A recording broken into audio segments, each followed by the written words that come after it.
বিরোধী দলনেতা যদি ভবানীপুরে লড়তে আসেন, জামানত জব্দ করে বাড়ি পাঠাবো। ভবানীপুরের দিকে যদি চোখ কেউ তুলে তাকিয়েছে, চোখ ঝলসে যাবে। ভবানীপুর মাননীয় মুখ্যমন্ত্রীর কেন্দ্র।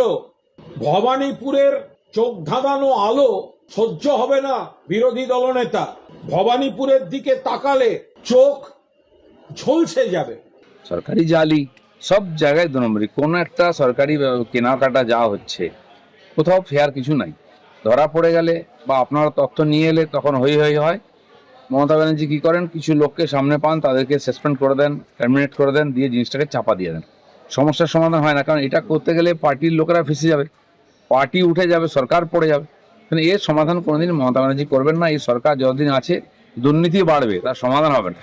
আর সিবিআই কত কেসের ইনকোয়ারি করবে, কোর্ট কত বিচার করবে, সমাজে হাজার সমস্যা, তারপরে এগুলো তো প্রত্যেকটি ডিপার্টমেন্টের চুরি 2 নম্বরই। নমস্কার বন্ধুরা, আমার নাম ধ্রুবজ্যোতি সরকার।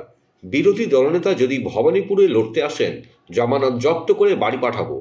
ভবানীপুরের দিকে কেউ যদি চোখ তুলে তাকিয়েছে, চোখ ঝলসে যাবে। ভবানীপুর মাননীয় মুখ্যমন্ত্রীর কেন্দ্র। শুভেন্দুকে হুঁশিয়ারি কুণালের। জামানত জব্দ করে বাড়ি পাঠাবো। চ্যালেঞ্জ অ্যাকসেপ্ট করুন। অন্য কোথাও লড়বেন না, শুধু ভবানীপুরে লড়বেন। চ্যালেঞ্জ অ্যাকসেপ্ট করুন। জামানত জব্দ করে বাড়ি পাঠাবো শুভেন্দু অধিকারী। আর যদি নন্দীগ্রামে দাঁড়ান, নন্দীগ্রামে এবার হারাবো। তৃণমূল চ্যালেঞ্জ করে বলছে 2026 সালের বিধানসভা নির্বাচন। সর্বভারতীয় তৃণমূল কংগ্রেস চ্যালেঞ্জ করে বলছে 2026 সালের বিধানসভা নির্বাচন চতুর্থবারের জন্য মুখ্যমন্ত্রী হিসেবে শপথ নেবেন মমতা বন্দ্যোপাধ্যায় এই ভবানীপুর কেন্দ্র থেকে জিতে এসে। আর নন্দীগ্রামে তৃণমূল বিধায়ক, রাজ্যের মন্ত্রী হিসাবে তৃণমূল বিধায়ক মমতা বন্দ্যোপাধ্যায়ের মন্ত্রিসভায় থাকবেন। শুভেন্দু অধিকারী পরাজিত হবেন এবং লিখে রেখে দিন, মুখ্যমন্ত্রী মমতা বন্দ্যোপাধ্যায় হবেন। কিন্তু বিরোধী দলনেতা পদটা পাওয়ার জন্য যে আসন দরকার পরিষদীয় রাজনীতিতে, সেই আসন ভারতীয় জনতা পার্টি 26 সালে পাবে না। বিরোধী দলনেতার পদটাই থাকবে না। মুখ্যমন্ত্রী থাকবেন, মমতা ব্যানার্জি থাকবেন। বিরোধী দলনেতার পদও থাকবে না, নন্দীগ্রামের বিধায়ক শুভেন্দু অধিকারীও থাকবেন না। আমরা চ্যালেঞ্জ করে বলছি।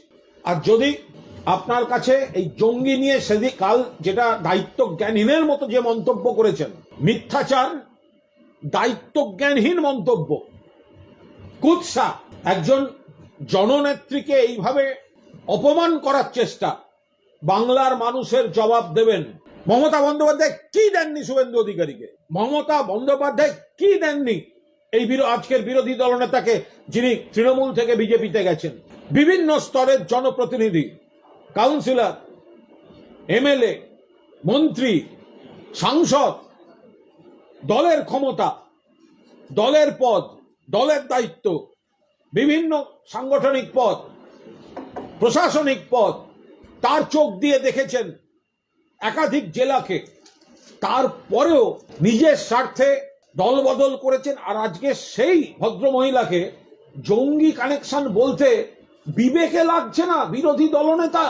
নানা কারণে বিজেপিতে চলে গেছে, কিন্তু যে ভদ্রমহিলা উজাড় করে তার রাজনৈতিক জীবনের প্রতিষ্ঠা দিয়েছে, তাকে এই ধরনের খারাপ কথা বলতে তার বিবেকে লাগলো না।